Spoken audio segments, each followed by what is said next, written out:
nanay, saan nakatira si Aling Imelda? Taronas. Ako.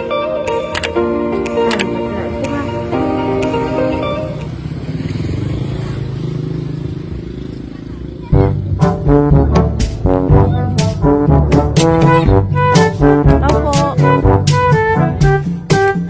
Saan po kaya nakatira si Aling Imelda? Taronas po? Parito po kayo, nanay. Kayo po ito? Dahil kanina po kami natawag. Ngayon na lang ang didelibera namin. Galing po kami Lucena. Hindi ko po alam. Pero alam niyo po na may parating kayo ngayong package. Nakalagay po pang Samsung. Hindi lang po yan. May malaki pa kayong kahon na tatanggapin.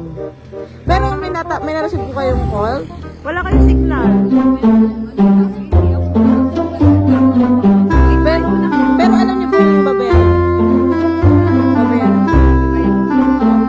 Saan po lang po? Hindi ko po ito alam. Ay, pero kayo po yung nakalagay. Kumain mo na kayo.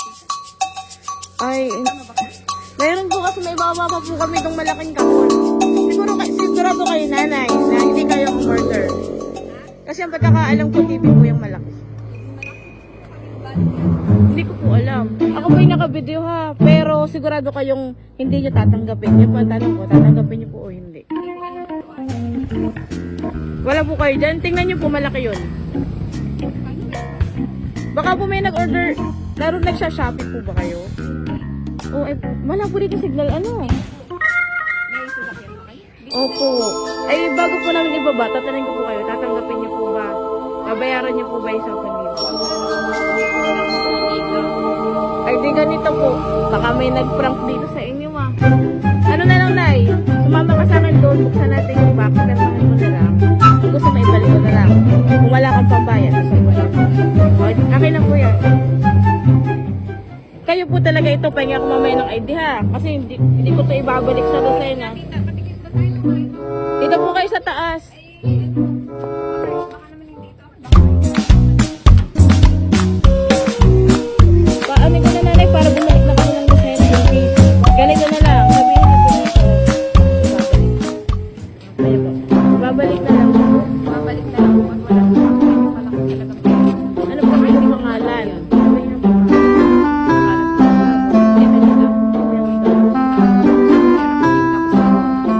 Sige, so wala kayong ibabayad sa sampung.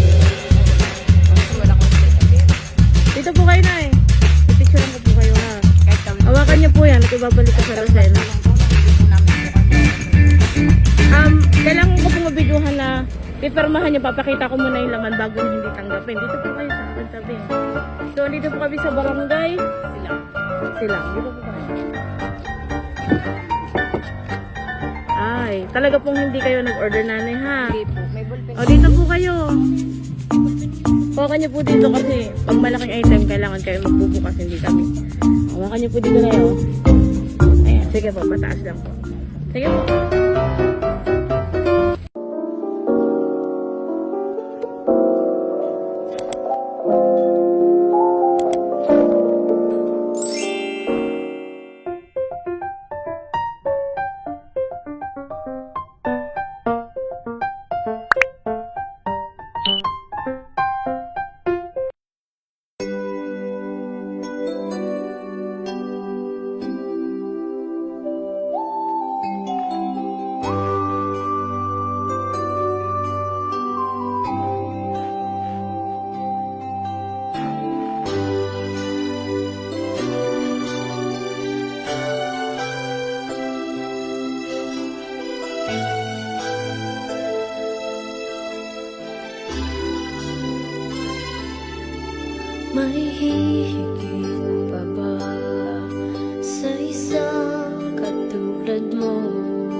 higit ka sa lahat.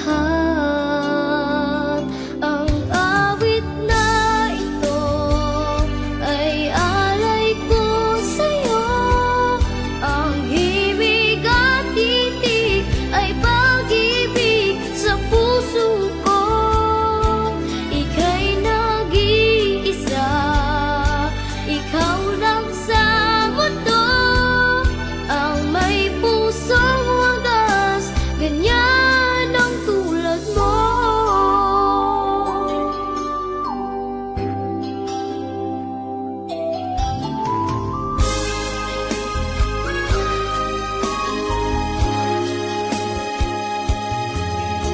Lahat ibibigay, lahat gagawin mo.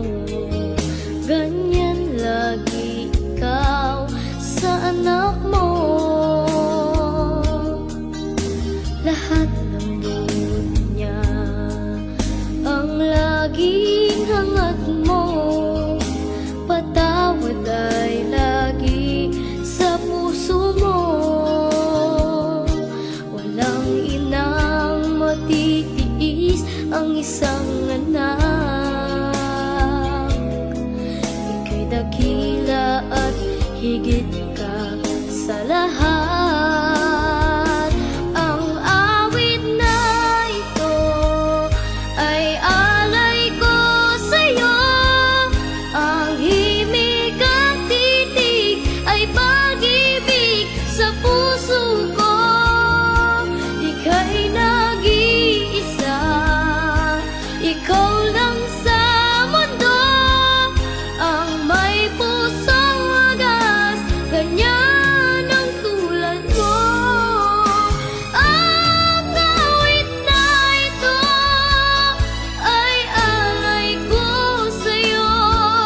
Ang himig at titig ay pag-ibig sa puso ko. Ika'y nag-iisa, ikaw lang sa mundo. Ang may pusong wagas, ganyan ang tulad mo.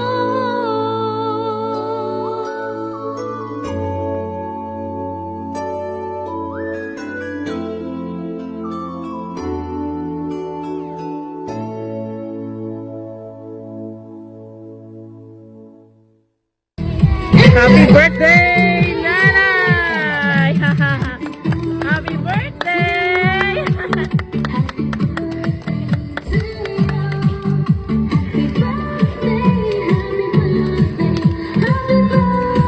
Happy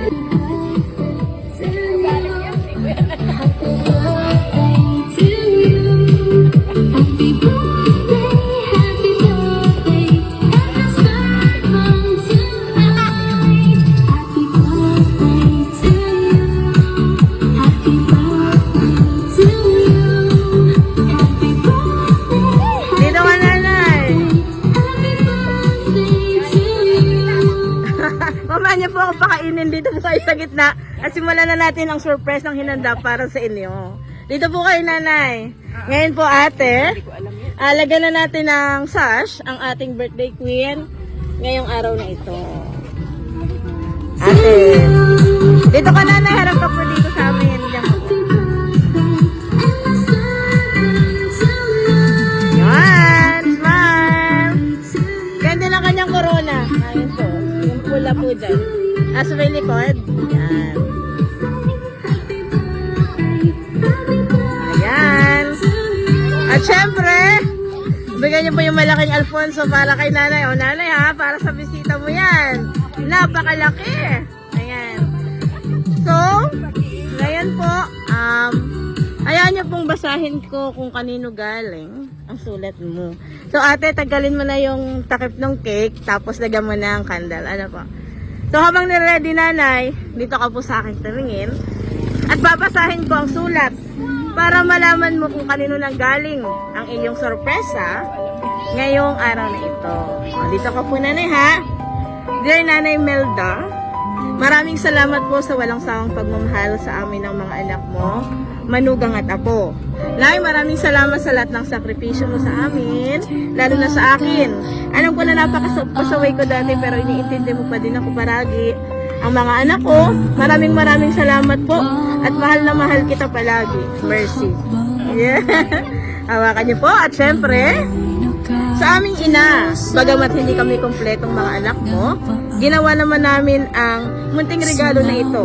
Nag-usap-usap kami para pasayahin ka. Pasensya ka na kung wala kaming lahat dyan, pero palagi ka namang nasa puso namin, nanay. Happy 60th birthday. Sana marami pang kaarawan ang dumating sa iyo.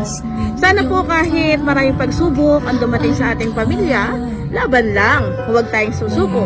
Mahal na mahal ka naming mga anak mo, manugang at lalo ang iyong mga apo. Sa aming nanay, salamat po sa pag-alaga at sa paggabay mo sa aming mga anak. Kahit mga pasaway ang mga yan, alam kong mahal na mahal mo po sila. Kahit malayo ako, nanay, ingatan mo ang sarili mo at gusto namin na makasama ka pa namin ng matagal na panahon. Salamat po sa lahat ng suporta, pagmamahal mo sa akin at sa aking mga anak. Pag-intindi mo sa aking pasaway na partner, hindi ko na po hahabaan pa ang aking mensahe at ako'y magulhul lang sa mga pinagsasabi ko. Hanggang dito na lang po, mahal na mahal kita, nanay, pati ang mga apo mo, Mariel. Yun. So, ito po ay pinaghandaan ng iyong mga anak para iparanas ngayon ikaw ay magdiriwang na ika-ano na po, 60. Ngayon, nanay, ano ang gusto mong mensahe sa iyong mga anak na hindi man daw sila kompleto ngayon? Mahal na mahal ka daw po nilang lahat at hindi nila makakalimutan ang espesyal na araw na ito ng iyong buhay. Ano po ang iyong mensahe, nanay, sa iyong mga anak? Wala naman. Basta, lagi sila ligtas, malalaki. sa akin. Laging na, yun. Puyat pagod Hindi ko talaga, kaya ako yan. tiniis. Hindi ko Ayan, so, apo, ngayon po, nanay, ay i-blow po ninyo ang inyong cake. Pwede po kayo humawak dalawa. Ayan, ilabas niyo po sa lagayan. Kasi pwede, para kita po. Ano. O, dito ka, nanay, humarap at ating i-blow ang iyong cake. Yan, 60. Sa kabila po yung 0. O, sasayaw mga apo. O, sasayaw muna sila, nanay, ha? Okay? Okay, make a wish, nanay. Wish po.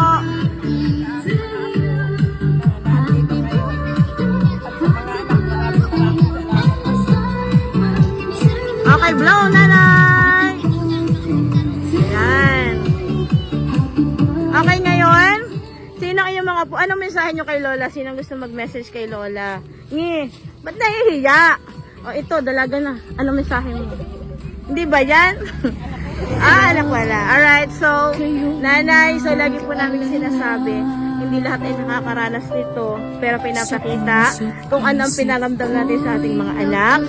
Hindi man sa material na bagay, ibabalik po nila ito dahil sobrang mahal nila kayo. Sana po hindi yung makalimutan ang iyong ika-60th birthday. Malayo man sila, ang kanilang puso ay nandito para ipadama sa iyo ang kanilang pagmamahal. So, may po kami po ngayon ng PM Surprises. Happy 60th birthday, nanay. Saan ka ba? Nanay, Imelda. Okay, ano po ang masasabi mo sa malayo mong anak? Kahit malayo siya, saka si ate.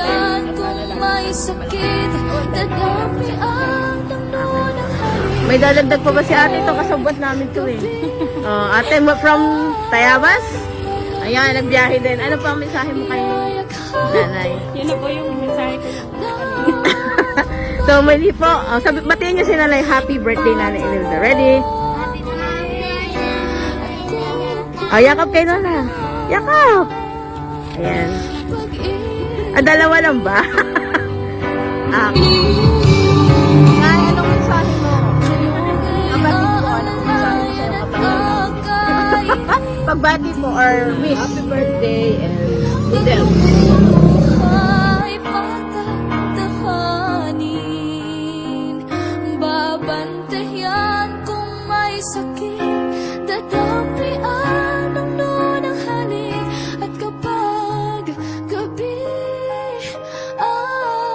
ay malamig, yayakapin din ng mahigpit, ipapanalangin at kukumutan ng pag-ibig.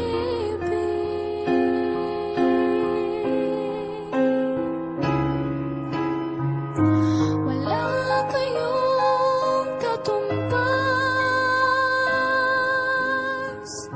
wala kayong kapantay. Mahal kong tatay, mahal kong nanay.